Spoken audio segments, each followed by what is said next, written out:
Hello friends, welcome to my YouTube channel SKG Samanya Gyan. आप हमारे channel को सब्सक्राइब करें, बेल आइकन जरूर प्रेस करें। आज हम आपके सामने जो है वो इंडियन ज्योग्राफी के 25 क्वेश्चंस लेकर आए हैं मॉक टेस्ट के रूप में। तो शुरू करते हैं। पहला प्रश्न है, भारत के किस राज्य से कर्क रेखा नहीं गुजरती है? आप सभी जानते हैं 23.5 डिग्री की कर्क रेखा जो है वो भारत को बीचों बीच से जो है वो काटती है।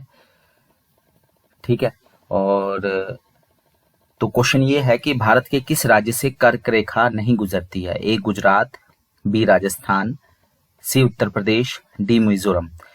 मैप होना चाहिए, और अगर मैप नहीं है तो आपको कुछ याद होने चाहिए कि भी कौन कौन से राज्यों से जो है ये गुजरती है रेखा। तो आंसर देखते हैं।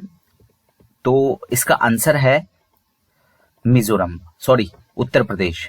ठीक है, तो गुजरात, राजस्थान और मिजोरम से जो है कर्क रेखा गुजरती है। ठीक है, उत्तर प्रदेश से नहीं होकर जाती। तो ये 8 राज्य हैं भारत के जहां से ये कर्क रेखा गुजरती है।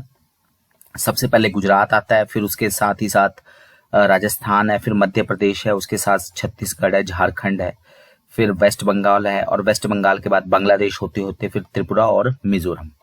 ठीक है, तो ये सभी राज्यों को जो है वो टच करती है। ठीक है, इनके बीच से जो है, इन राज्यों में से जो है वो कर्क रेखा गुजरती है। तो ये 8 राज्यों के नाम आपको याद होने चाहिए।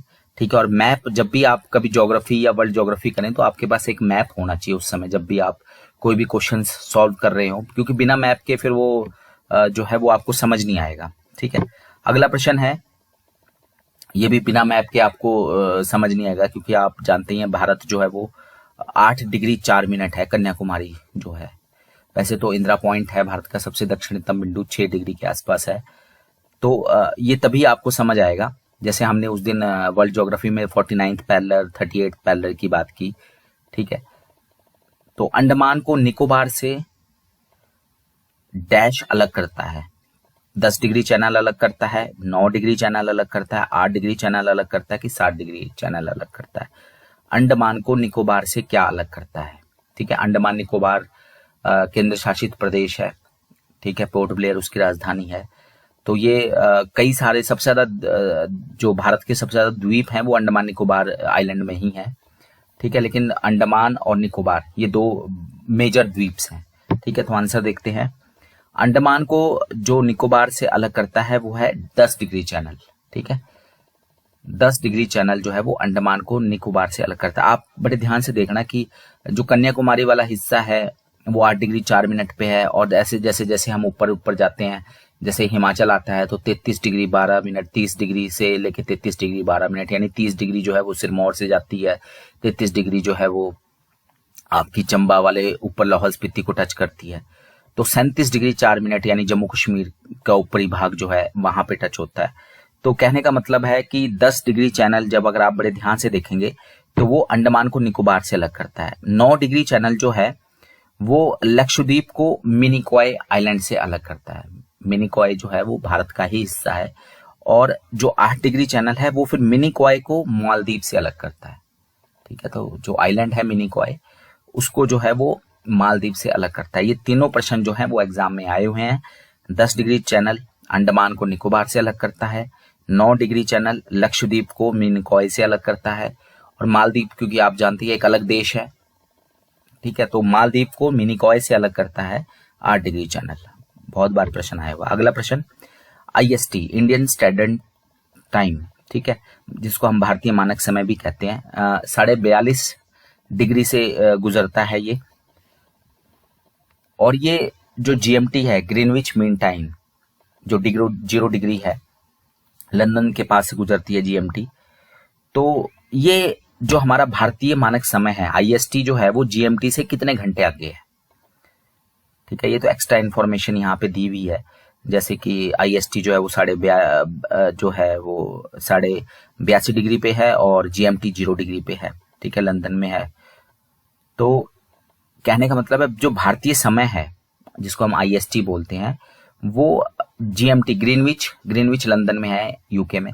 तो GMT से कितने घंटे आगे है? सारे पूरी दुनिया का टाइम जो है वो GMT से ही निर्धारित होता है। ठीक है, GMT के जो पूर्व वाले देश हैं, ठीक है, वो GMT से आगे चलते हैं, जिसमें भारत भी है। और जो पश्चिम वाले देश हैं वो जीएमटी से पीछे चलते हैं। ठीक है, 5 घंटे, 5.5 घंटे, 6 घंटे या 6.5 घंटे। तो आंसर देखते हैं। तो जो जीएमटी है, ठीक है, जीएमटी से जो भारतीय मानक समय है वो 5.5 घंटे आगे है। कहने का मतलब मैं बता दूं आपको कि अगर लंदन में, ठीक है, दोपहर के 12 बजे होंगे तो भारत में उस समय शाम के 5:30 बजे होंगे।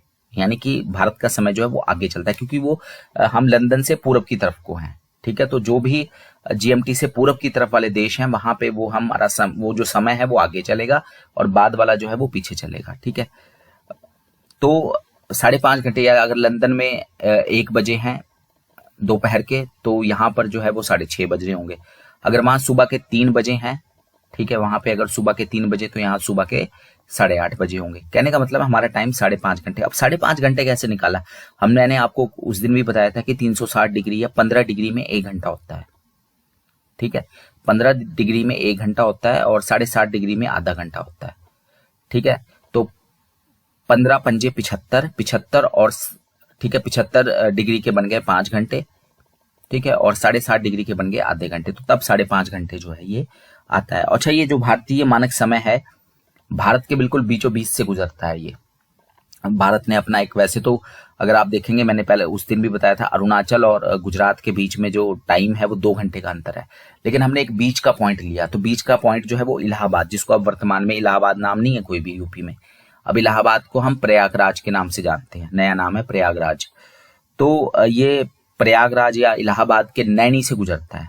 ठीक है, इलाहाबाद जो डिस्ट्रिक्ट है या प्रयागराज जो डिस्ट्रिक्ट है, वहाँ जगह है नैनी, वहां से गुजरता है। ठीक है, 82 डिग्री की जो लाइन है आईएसटी की। ठीक है, अगला प्रश्न, भारत में विश्व का कितना भौगोलिक क्षेत्र है, मतलब क्षेत्रफल कितना है भारत का जो है? जैसे आप जानते हैं कि हिमाचल का 1.7% है पूरे भारत के क्षेत्रफल का। तो वैसे भारत का पूरी दुनिया का जो क्षेत्रफल है उसमें कितना % का योगदान करता है? 17.5, 2.4, 2.01, 2.10। ठीक है, तो आगे आंसर देखते हैं। तो जो भारत में विश्व का क्षेत्रफल है वो 2.4% है और भारत 7वां सबसे बड़ा देश है। पहले शुरू के जो 6 देश है वो मैंने आपको बताई दिए थे, उस दिन भी बताए थे। रूस, ठीक है, दूसरे पे कनाडा है, तीसरे पे चाइना, चौथे पे अमेरिका, 5वें पे ब्राजील, 6ठे पे ऑस्ट्रेलिया, 7वें पे भारत। तो 7वें पे भारत जो है वो 32,87,263 वर्ग किलोमीटर के साथ 2.4% जो है रिप्रेजेंट करता है। लेकिन पॉपुलेशन जो है भारत की वो 17.5% है। यानी हमारे पास दुनिया की जमीन तो सिर्फ 2.5% भी नहीं है, 2.5% से भी कम है, लेकिन हमारे पास जनसंख्या दुनिया की 17.5% है। तो आप देख सकते हैं कि अगर 2.5 भी मान के चले तो 6-7 गुना ज्यादा हमारे पास जनसंख्या है भौगोलिक क्षेत्र के हिसाब से। ठीक है, 2.5% अगर हमारा भौगोलिक क्षेत्र होता 10%, तब 4 गुना, यानी कि लगभग हमारे पास 7 गुना ज्यादा पॉपुलेशन है एरिया के हिसाब से। जितनी हमारे पास जमीन है उससे 7 गुना ज्यादा जनसंख्या है हमारी। 2.01 हमीरपुर का एरिया है, ये पूरे हिमाचल के कंपैरिजन में, और 2.10% बिलासपुर का है। तो ये जो डाटा डाला गया है ये जानबूझ के इस तरह का डाला गया है।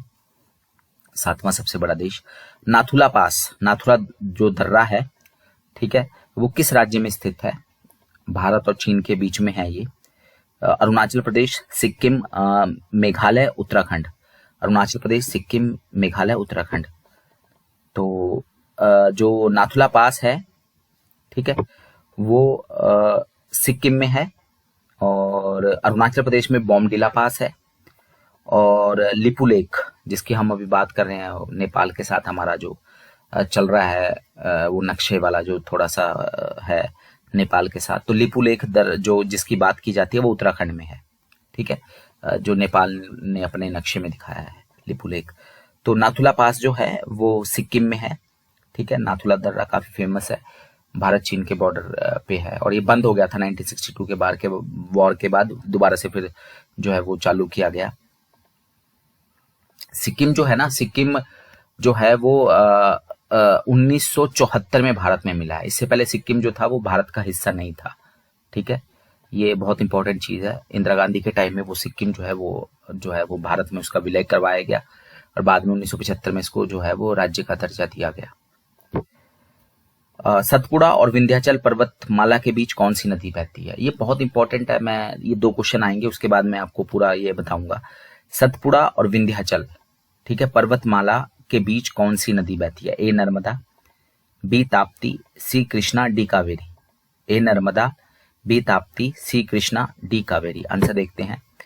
तो सतपुड़ा और विंध्याचल, एक्चुअली पहले विंध्याचल आता है ऊपर, फिर उसके नीचे की तरफ को जो है, दक्षिण की तरफ को जो है सतपुड़ा है। तो विंध्याचल और सतपुड़ा के बीच में जो है वो नर्मदा नदी जो है वो बहती है। और आप जानते हैं ये जो है नर्मदा नदी जो है भारत की 5वीं सबसे लंबी नदी है।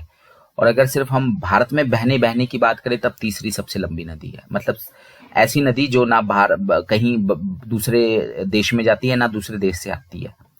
जैसे गंगा भारत में बहने वाली पूरी नदी है, पर ब्रह्मपुत्र भारत में नहीं बहती, ठीक है। मतलब कुछ हिस्सा उसका भारत में बहता है, कुछ बांग्लादेश में, कुछ चीन में। तो सिंधु नदी है जैसे, तो इस तरह से जो है ये नर्मदा 5वीं सबसे लंबी नदी आती है। तीसरी सबसे लंबी नदी जो है वो भारत में बहने के हिसाब से ओवरऑल 5वीं। नर्मदा नदी का जो उद्गम है वो अमरकंटक में होता है, मध्य प्रदेश के अमरकंटक में। और नर्मदा नदी और ताप्ती नदी, ये दोनों नदियां जो है वो अरब सागर में गिरती है। ये ऐसी नदी हैं जो पश्चिम की ओर बहती हैं, पूरब से पश्चिम की ओर बहकर, और ये अरब सागर में जो है वो गिरती हैं। और ये ना कोई डेल्टा नहीं बनाती, ये बहुत बड़ी बात है। जैसे भारत की ज्यादातर नदियां जो हैं वो जब मुहाने, चाहे गंगा है, चाहे ब्रह्मपुत्र है, चाहे कृष्णा है, कावेरी है, गोदावरी है, जो भी हैं ये डेल्टा बनाती हैं, ठीक है। ये डेल्टा नहीं बनाती। अगला प्रश्न वही है, सतपुड़ा, विंध्याचल और नर्मदा ताप्ती। तो नर्मदा ताप्ती के बीच में कौन सी पर्वत श्रृंखला है? विंध्याचल, सतपुड़ा, मैकाल, महादेव। देखिए मैप देखना बहुत जरूरी है। विंध्याचल, सतपुड़ा, मैकाल, महादेव। तो आंसर देखते हैं, फिर हम डिस्कस करते हैं। तो नर्मदा और ताप्ती के बीच में जो है वो सतपुड़ा पर्वत श्रृंखला है। मैं थोड़ा सा बता दूं, सबसे ऊपर जो है, सबसे ऊपर विंध्याचल है, ठीक है। उसके बाद आती है नर्मदा नदी, उसके नीचे है सतपुड़ा, और फिर लास्ट में आती है ताप्ती, ठीक है। तो इस तरह से चलता है, यानी कि विंध्याचल सबसे ऊपर है, विंध्याचल के बाद और सतपुड़ा के बीच में जो है नर्मदा है। और नर्मदा, ठीक है, विंध्याचल जैसे ये मान ली ए है, तो सबसे ऊपर विंध्याचल है, ए और बी के बीच में बहती है नर्मदा नदी, और बी सतपुड़ा के नीचे बहती है आपकी ताप्ती नदी। अगर आप मैप देखेंगे तो विंध्याचल उत्तर में है और सतपुड़ा जो है वो उसके दक्षिण में है। बीच में इन दोनों पर्वतों के बीच में जो है विभ्रंश घाटी के बीच में जो है नर्मदा नदी बहती है, और सतपुड़ा के नीचे फिर ताप्ती नदी बहती है, ठीक है। तो ये 4 जो है सीक्वेंस याद रखना आपने, विंध्याचल, नर्मदा, सतपुड़ा और ताप्ती। ये सीक्वेंस जब अगर आपको याद आ गया तो ये क्वेश्चन कई बार आया है, सैकड़ों बार आए हैं, तो ये आप इजिली जो है सॉल्व कर सकते हैं। अगला क्वेश्चन, लखनऊ किस नदी के किनारे बसा हुआ है? सरयू, घाघरा, गोमती या गंगा? लखनऊ किस नदी के किनारे बसा हुआ है? सरयू, घाघरा, गोमती या गंगा? आंसर देखते हैं। तो लखनऊ जो है वो गोमती नदी के किनारे बसा हुआ है, ठीक है। और जब आप सभी जानते हैं सरयू जो है, अयोध्या जो है वो सरयू नदी के किनारे बसा है, ठीक है। और कानपुर गंगा नदी के, पटना गंगा नदी के किनारे बसा हुआ है। यमुना नदी के किनारे दिल्ली है, ठीक है, आगरा है। चिल्का झील किस राज्य में स्थित है? ए आंध्र प्रदेश, बी कर्नाटक, सी उड़ीसा, डी केरल। ए आंध्र प्रदेश, बी कर्नाटक, सी उड़ीसा, डी केरल। तो जो चिल्का झील है वो उड़ीसा में है, और ये सबसे बड़ी खारे पानी की झील है भारत की। सबसे बड़ी खारे पानी की झील चिल्का झील है उड़ीसा में। और वुलर झील जो है ना जम्मू कश्मीर में, वो मीठे पानी की सबसे बड़ी झील है। तो चिल्का झील भारत की सबसे बड़ी झील है, खारे पानी की, लगून है एक तरह से। और इसके अलावा एक झील और बड़ी फेमस है, सांबर झील, नमक बनाने के लिए भी यूज होती है वो, तो वो राजस्थान में है, ठीक है। इसके अलावा पुलिकट झील भी है। फिर है कांडला बंदरगाह जो है वो किस राज्य में स्थित है? कांडला बंदरगाह किस राज्य में स्थित है? ए उड़ीसा, बी तमिलनाडु, सी गुजरात, डी आंध्र प्रदेश। कांडला बंदरगाह किस राज्य में स्थित है? ए उड़ीसा, बी तमिलनाडु, सी गुजरात, डी आंध्र प्रदेश। आंसर देखते हैं। तो जो कांडला बंदरगाह है वो आपका जो है वो गुजरात में स्थित है, ठीक है। और पारादीप बंदरगाह उड़ीसा में स्थित है। और तूतीकोरन जो है वो आपका तमिलनाडु में स्थित है, और विशाखापट्टनम जो है वो आंध्र प्रदेश में स्थित है। तो सभी जो राज्य हैं उनमें बंदरगाह हैं। उड़ीसा में पारादीप है, तमिलनाडु में जो है वो तूतीकोरन बंदरगाह है, ठीक है, और गुजरात में हमने पढ़ी लिया कांडला बंदरगाह है, और आंध्र प्रदेश में विशाखापट्टनम है, ठीक है। अगला क्वेश्चन, क्षेत्रफल के आधार पे सबसे ज्यादा वन जो है किस राज्य में? अभी हमने जब वर्ल्ड उसका क्वेश्चन किया था वर्ल्ड ज्योग्राफी का, तो हमने देखा था रूस में सबसे ज्यादा जंगल है, ठीक है। उसके बाद कनाडा ब्राजील के बीच में टाई था। तो यहाँ देखते हैं छत्तीसगढ़, मध्य प्रदेश, अरुणाचल प्रदेश या असम, क्षेत्रफल के आधार पर सबसे ज्यादा जंगल कहाँ पर है? तो क्षेत्रफल के आधार पर सबसे ज्यादा जंगल जो है वो मध्य प्रदेश में है, ठीक है, 77,000 वर्ग किलोमीटर में। भारत में कुल जंगल जो है वो भारत 10वें नंबर पे है पूरे दुनिया में जंगल के मामले में। 8,07,000 जो है स्क्वायर किलोमीटर के आसपास जंगल है। लगभग 25%, 24.56% के आसपास जंगल हो गए हैं, अब बढ़ रहे हैं। पिछले फॉरेस्ट सर्वे की रिपोर्ट आती है, ठीक है, फॉरेस्ट सर्वे ऑफ इंडिया की रिपोर्ट आती है हर 2 साल में। तो 2015 में आई, फिर 2017 में आई, अब 2019 में आई, अब जाके 2021 में आएगी। तो 2015 से 17 में भी जो है जंगल बढ़े हैं, और 17 से 19 में भी जो है वो जंगल जो है वो बढ़े हैं। तो हमारा 8,04,000 थे, अब 7,000 के आसपास जो है वही है, मतलब 8 लाख टोटल वर्ग किलोमीटर की बात कर रहा है। भारत का 32 लाख है टोटल एरिया, यानी कि हमारा जो है 8,07,000 कुछ 4,000 7,000 के आसपास हमारा टोटल एरिया है। तो उसमें से सबसे ज्यादा जंगल मध्य प्रदेश में 77,000, ठीक है। दूसरे नंबर पे जो है छत्तीसगढ़ है 67,000 के साथ। और अगर हम परसेंटेज की बात करें तो सबसे ज्यादा जंगल जो है वो मिजोरम में है। मिजोरम का 85% हिस्सा जो है वो पूरी तरह से जो है वनों से ढका हुआ है। फिर उसके बाद अरुणाचल का नंबर आता है। राज्यों की बात कर रहा हूं मैं, ठीक है। केंद्र शासित प्रदेश में तो लक्षद्वीप भी है, और आपका अंडमान बहुत ज्यादा है, फिर उसके बाद लक्षद्वीप, ठीक है। तो मिजोरम का क्वेश्चन बहुत बार आता है परसेंटेज के हिसाब से, जैसे हिमाचल में 26-27% ही जंगल है, तो इसी हिसाब से जो है। फिर अगला क्वेश्चन, ये जो है टोटल बताया है भारत में 8,07,276 वर्ग किलोमीटर है, 24.56% एरिया पे भारत के जंगल है। और ये IFSR 2019 Indian forest survey report 2019 के अनुसार है सारा ये डाटा। फिर चिपको आंदोलन के नेता कौन थे? हेमंती नंदन बहुगुणा, सुंदरलाल बहुगुणा, मेधा पाटकर या अमृता देवी? चिपको आंदोलन, ठीक है। तो चिपको आंदोलन जो था उसके नेता थे सुंदरलाल बहुगुणा, और ये चिपको आंदोलन 1973 की बात है। ये उत्तराखंड के चमोली डिस्ट्रिक्ट में जो है ये हुआ था। कई बार क्वेश्चन पूछ लेते कि उत्तराखंड के किस डिस्ट्रिक्ट में जो है चिपको आंदोलन हुआ था, तो चमोली डिस्ट्रिक्ट था, 73 की बात है, सुंदरलाल बहुगुणा। और एक ना खेजरली आंदोलन भी था राजस्थान में, जिसको विश्नोई मूवमेंट भी कहा जाता है। विश्नोई समाज के लोग जो हैं वो खेजरली एक पेड़ होता था उसको बचाने के लिए, तो ये इसमें जो है अमृता देवी थी जो लीड कर रहे थे, विश्नोई जो लोग थे उनके साथ। फिर कपास की खेती के लिए कौन सी मिट्टी उपयुक्त है? काली मिट्टी, लेटराइट मिट्टी, लाल मिट्टी या रेतीली मिट्टी? काली मिट्टी, लेटराइट मिट्टी, लाल मिट्टी या रेतीली मिट्टी? कपास की खेती के लिए कौन सी मिट्टी उपयुक्त है?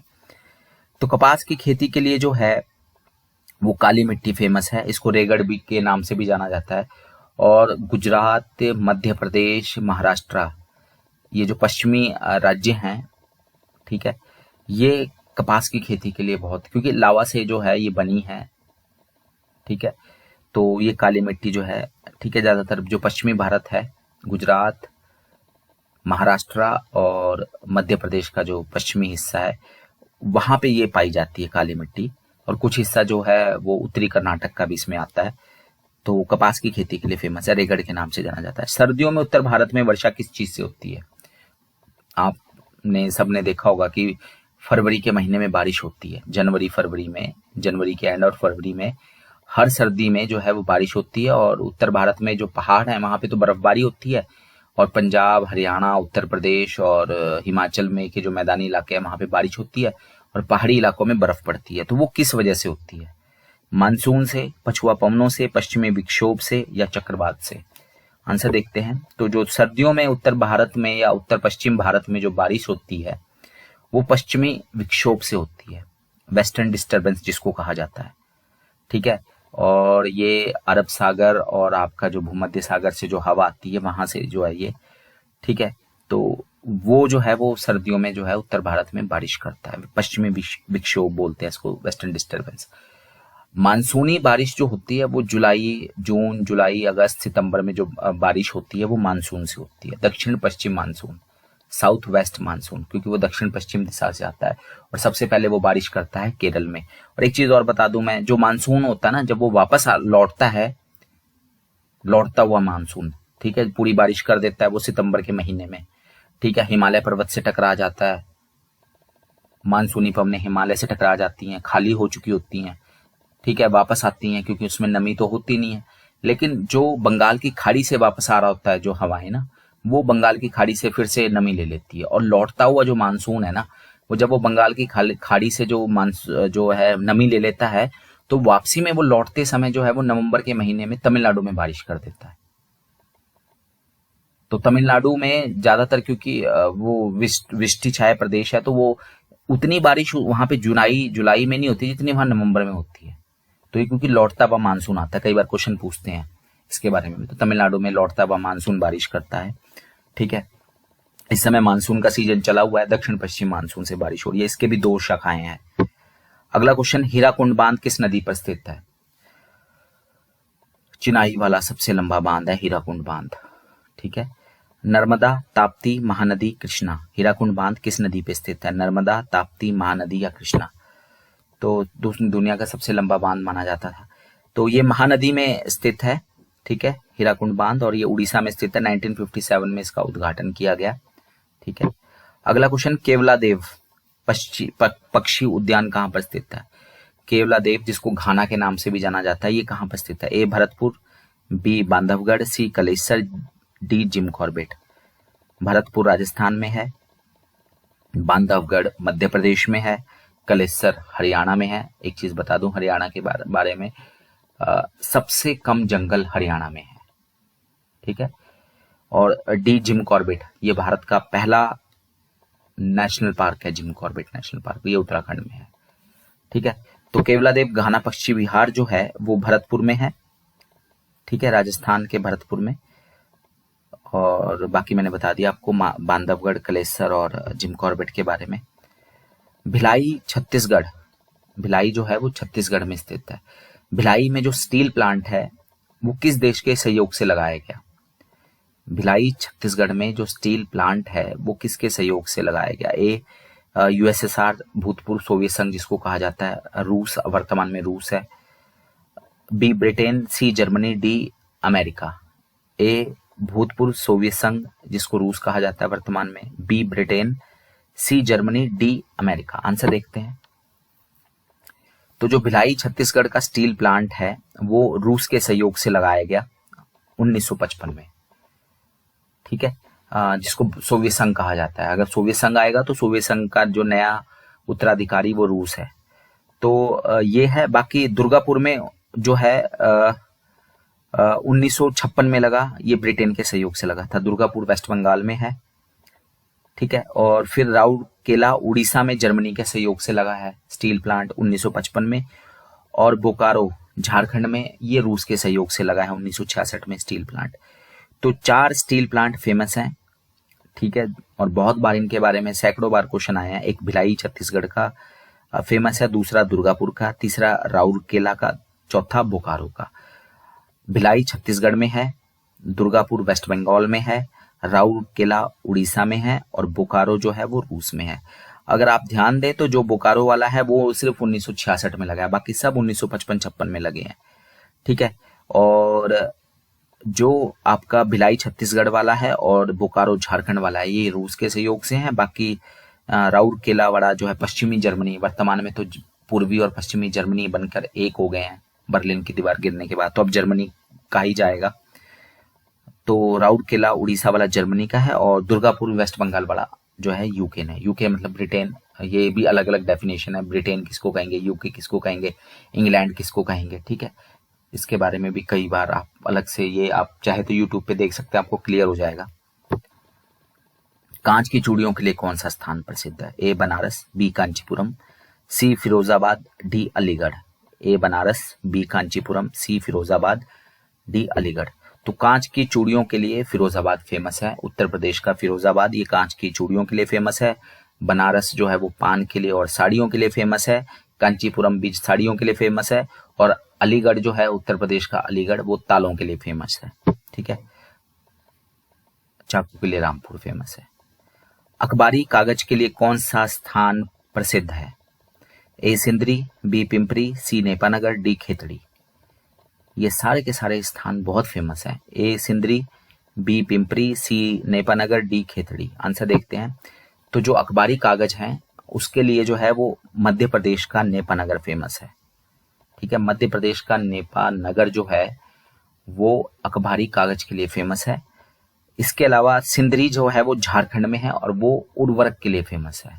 फर्टिलाइजर प्लांट है सिंदरी में, झारखंड में, वो उर्वरक के लिए फेमस है। ठीक है, और पिंपरी महाराष्ट्र में है, ये एंटीबायोटिक्स के लिए फेमस है पिंपरी महाराष्ट्र में। और खेतड़ी राजस्थान में, ये तांबे की खाने हैं यहाँ पर खेतड़ी में, राजस्थान में कॉपर माइंस, तांबे की खाने हैं यहाँ पर। ठीक है, तो ये सभी स्थान जो है वो बहुत फेमस है। जैसे गोलकुंडा है, ठीक है, गोलकुंडा की जैसे खाने हैं हीरे के लिए। ठीक है, इसके अलावा सोने की खाने कर्नाटक में है। भारत का सबसे लंबा रेलवे प्लेटफॉर्म कौन सा है? गोरखपुर, खड़गपुर, लखनऊ, वाराणसी। जीके में बदलाव भी होता रहता है, पहले खड़गपुर था। ठीक है, अब आंसर जो है वो चेंज होकर गोरखपुर हो गया। ठीक है, तो सबसे लंबा रेलवे प्लेटफॉर्म जो है वो गोरखपुर में है, 1366 मीटर लंबा है ये। पहले वेस्ट बंगाल के खड़गपुर में था, पश्चिम बंगाल के खड़गपुर में था वेस्ट बंगाल में। ये 1072 मीटर लंबा था, यानी कि लगभग 1 किलोमीटर लंबा रेलवे प्लेटफॉर्म था। लेकिन गोरखपुर का जो रेलवे प्लेटफॉर्म है अब वो सबसे बड़ा हो गया है। ठीक है, तो आपने खड़गपुर नहीं अब लगाना है। ठीक है, अब दुनिया का सबसे लंबा रेलवे प्लेटफॉर्म गोरखपुर हो गया है। गोरखपुर योगी आदित्यनाथ का शहर। अगला क्वेश्चन, भारत में पहली रेल कब चली? 1862, 1856, 1853 या फिर 1850? 1862, 1856, 1853, 1850। आंसर देखते हैं। तो भारत में पहली जो रेल है 1853 में चली, 34 किलोमीटर लंबी थी ये, और मुंबई से ठाणे के बीच में चली थी। बॉम्बे से ठाणे, उस समय बॉम्बे था, अब वर्तमान में मुंबई है। तो मुंबई से ठाणे के बीच में चली थी 34 किलोमीटर 1853 में, अप्रैल का महीना था। ठीक है, डलहौजी का टाइम था, लॉर्ड डलहौजी का। लेप्चा जनजाति किस राज्य में है? लेप्चा जनजाति किस राज्य में स्थित है? ए केरल, बी तमिलनाडु, सी सिक्किम, डी मेघालय। लेप्चा जनजाति किस राज्य में स्थित है? आंसर देखते हैं। तो सिक्किम में स्थित है, लेप्चा जनजाति सिक्किम में स्थित है। और एक तिस्ता नदी है वो भी सिक्किम से होकर बहती है, तिस्ता। ठीक है, तो लेप्चा जनजाति जो है वो सिक्किम में स्थित है, भाषा भी है लेप्चा सिक्किम की, और तिस्ता नदी है वहां पे सिक्किम में। इसके अलावा इरूला जनजाति जो है वो केरल में पाई जाती है। टोडा ये तमिलनाडु में पाई जाती है, भैंस पालते हैं ये लोग टोडा वाले। ठीक है, और गारो खासी जो जनजातियां हैं, गारो खासी पहाड़ियां भी हैं, गारो खासी जयंतिया पहाड़ियां भी हैं, और गारो खासी जनजातियां भी हैं मेघालय की। सबसे ज्यादा बारिश होती है मेघालय में, मासिनराम में। तो ये गारो खासी पहाड़ी जयंतिया 3 पहाड़ियों के बीच में स्थित है मासिनराम, चेरापूंजी के पास सबसे ज्यादा दुनिया में बारिश होती है।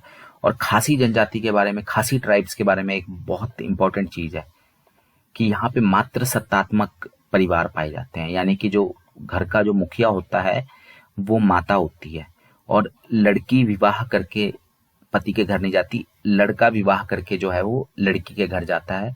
सारा का सारा सिस्टम जो है, प्रॉपर्टी जो है वो नानी से माँ को, माँ से बेटी को जाती है। ठीक है, सारा का सारा सिस्टम, जो भी आप सिस्टम देखते हो सारा का सारा उलट जाता है जाके खासी ट्राइब्स में। मेघालय में खासी जो जनजातियां हैं वहां पे सब कुछ चेंज हो जाता है। खासी ट्राइब्स आपने कभी पढ़ना होगा, एकदम से जो भी आप देख रहे हो ना, जो भी रूल रेगुलेशन है, ठीक है, सब कुछ बदल जाते हैं वहां जाके। भारत में जो नई यूनियन टेरिटरी बनी है, दादरा नगर हवेली और दमन और दीव, पहले ये अलग अलग थे। ठीक है, आप जानते होंगे ना, 7 केंद्र शासित प्रदेश थे, फिर जम्मू कश्मीर और लद्दाख को अलग कर दिया गया तो 9 हो गए। बाद में दादरा नगर हवेली और दमन दीव, ये दोनों अलग अलग यूनियन टेरिटरी थी, यानी कि केंद्र शासित प्रदेश थे, इनको जोड़ दिया गया।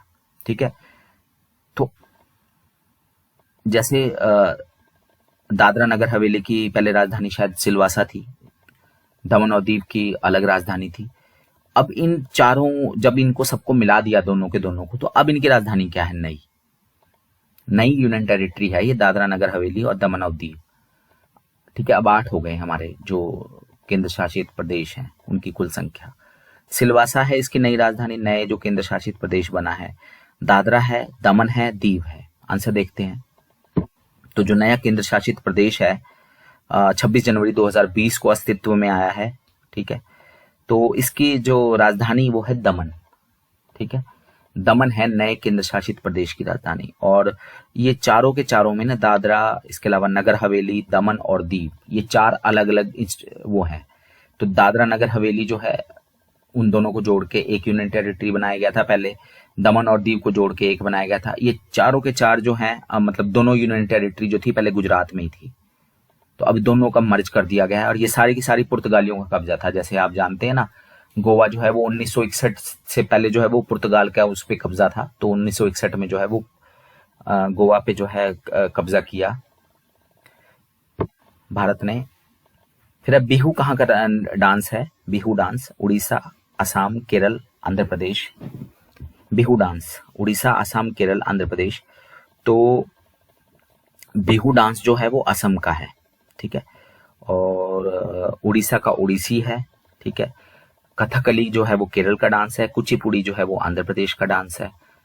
भरतनाट्यम जो है वो तमिलनाडु का डांस है। दक्षिण भारत का भी है लेकिन मेनली जो है वो तमिलनाडु का डांस है। तो ठीक है, एक तो भाषाएं और एक नृत्य, ये बहुत आपने ध्यान रखना है। तो बिहू जो है वो असम का डांस है। आंध्र प्रदेश में जो है वो कुचिपुड़ी डांस होता है। केरल में कथकली होता है। कथक जो है वो उत्तर भारत का डांस है, ना कि केरल का या दक्षिण भारत का डांस है। कथक उत्तर भारत में, उत्तर प्रदेश में होता है। कथकली केरल में होता है। ठीक है, उड़ीसा में उड़ीसी है। इसके अलावा अगर भाषाओं की बात करें तो आंध्र प्रदेश में और तेलंगाना में तेलुगु भाषा बोली जाती है। ठीक है, कुचिपुड़ी भी जो आंध्र प्रदेश और तेलंगाना का ही है। मलयालम जो है वो केरल में बोली जाती है, कन्नड़ कर्नाटक में और तमिल तमिलनाडु में। ठीक है, तो ये जो भाषाएं हैं, डांस हैं, ये जरूर आपने याद रखना। लास्ट प्रश्न है इसके बाद, क्वेश्चन नंबर 25। चाय का सबसे ज्यादा उत्पादन करने वाला राज्य कौन सा है? केरल, उत्तराखंड, असम, तमिलनाडु। सबसे ज्यादा चाय का उत्पादन कौन सा राज्य करता है भारत में? केरल, उत्तराखंड, असम, तमिलनाडु। तो आंसर देखते हैं। तो असम सबसे ज्यादा चाय का उत्पादन करता है। केरल के, आपने केरल के बारे में जरूर पढ़ना। सबसे ज्यादा मसाले वहां पैदा होते हैं, काली मिर्च वहां पैदा होती है, सबसे ज्यादा रबड़ वहां पैदा होता है केरल में, सबसे ज्यादा नारियल वहां पैदा होता है, सबसे ज्यादा अदरक वहां पैदा होता है। ठीक है, तो केरल का आपने ध्यान रखना है, याद करना है। तो केरल काफी चीजों में जो है वो सबसे ज्यादा जो है वो प्रोडक्शन करता है। असम सबसे ज्यादा चाय पैदा करता है। गन्ने के लिए जो है कंपटीशन चलता है उत्तर प्रदेश और महाराष्ट्र के बीच में। ठीक है, तो ये हमारे 25 क्वेश्चन थे इंडिया जीके के। बहुत वास्ट है, सॉरी इंडियन ज्योग्राफी के, बहुत सारे, पर हमने कोशिश की आपको थोड़ा सा आइडिया देने के लिए। ये बहुत इंपॉर्टेंट है, यही मेरिट जो है डिसाइड करेंगे, इसलिए थोड़ा सा ध्यान से जो है वो बुक्स को पढ़ें आप। ठीक है, धन्यवाद, थैंक यू।